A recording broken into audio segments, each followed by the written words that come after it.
Hello and welcome once again. This is Nelson Karanja for God and I, the Creative Locus. Our past two episodes have been on a topic that really makes us question whether God is with us. Those moments of trial, those moments of great distress where it feels like God has completely left you alone. And we want to build on that because the reality is that your story is not over. It's still being written. So don't conclude it so fast. Today we want to talk about when God seems silent. Have you ever prayed and it felt like God just won't hear you? Like he's unreachable for whatever reason. David had the same experience. He asked, "Oh Lord, how long will you be silent? Will you forget me forever?" This was a man of God, a man after God's own heart, by God's own testimony. And he gets to this point where he's asking God, "Will you forget me forever?" How long? These things happen. We go through those moments. But the moments of silence are actually not moments of abandonment. God has not abandoned you, even when you're going through that. There are things that we need to relate to and actually understand that there is a moment when we must be broken. Just like a seed, you know that when we plant a seed, when you put it in the ground, there is a moment of silence for that seed. There is a moment when it goes through a season where if the seed could talk, it would actually say it's being killed. Because for that seed to grow, it has to get broken. That being broken is what prepares it to receive the nutrients from the soil, to be able to take up water, to be able to take up minerals. It actually gets broken. And we have a problem relating to that because it's one thing to talk about the seed, but when it comes to us, that feels painfully unreal. It feels very difficult to take. But every good thing, for it to actually achieve its intended purpose, it has to go through a moment of being broken. Somebody once said that life is messy when we are in the preparation stage. Even when you are cooking, think about that meal. When you are preparing a meal, when you are mixing it up, it looks nothing like what you have in mind. And yet, as messy as it is, you persevere through the process. You go through with it because you know ultimately it will yield what you want it to yield. Somebody said that if you walked into a theater in a hospital when they're operating somebody, you would actually believe you've just walked into a murder scene because this person is being cut up, this person is being sliced open, blood is everywhere. And this person looks like he's actually being killed. Unfortunately, for this person to be saved in the theater, he has to be hurt, he has to be cut up. So when God is working with us, it is no different. There are some things that are so deeply ingrained in us that there is no other way than God to do a surgery on us. It is messy, it is painful. When we go these things and we wonder, does he still really care for me? Silence does not mean abandonment.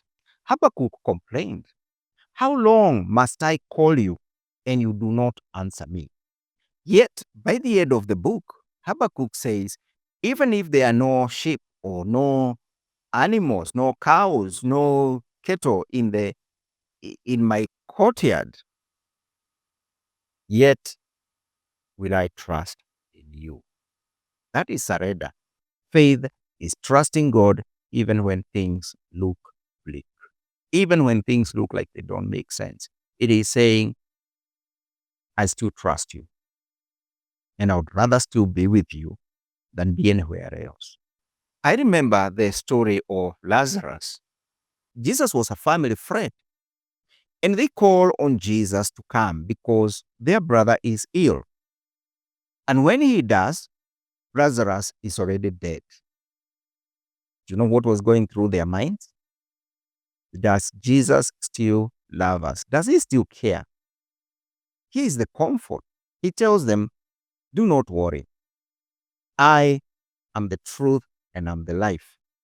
And he says, did I not tell you that if you believe in me, you will see the glory of God? That's where we need to come to. That even though we do not see how this will happen, even though that we do not understand what he's working towards, we can actually be able to say, I will yet trust in you. Because we know if we hold on and we don't give up, we will yet see the glory of God. Whatever situation you're going through. I remember meeting a parent whose children have turned into severe addictions, of every manner of substance they could actually lay their hands on. And you see, in those dark moments where it feels like nothing is working, the only thing that you can do is to say, I will trust in God. I will do all I can. But one thing I will not give up on is that I will see the glory of God. You've got to get to that point where you believe the best will yet come to your children and daily commit them to God, daily uplift them, trust God, still love them, do all you can, but do not give up on them because there's something that God is working towards that you cannot. We get to that point where we feel like it is all gone. I remember the story of Hagar.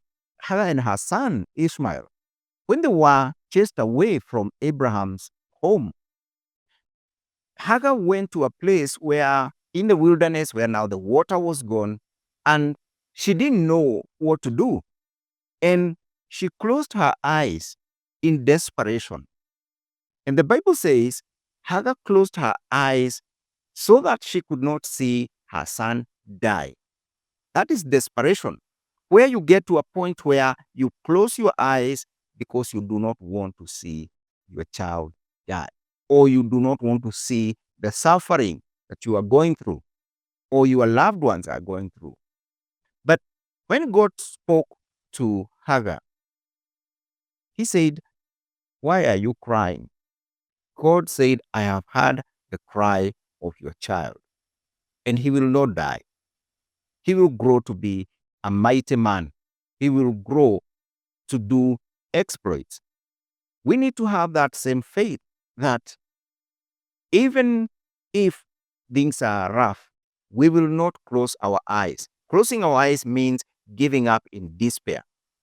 We will not give up. We will trust God and believe that God is making a way. So, what we can do is bless the situation, bless our children, bless our circumstances, and trust God that He's working out the best for us.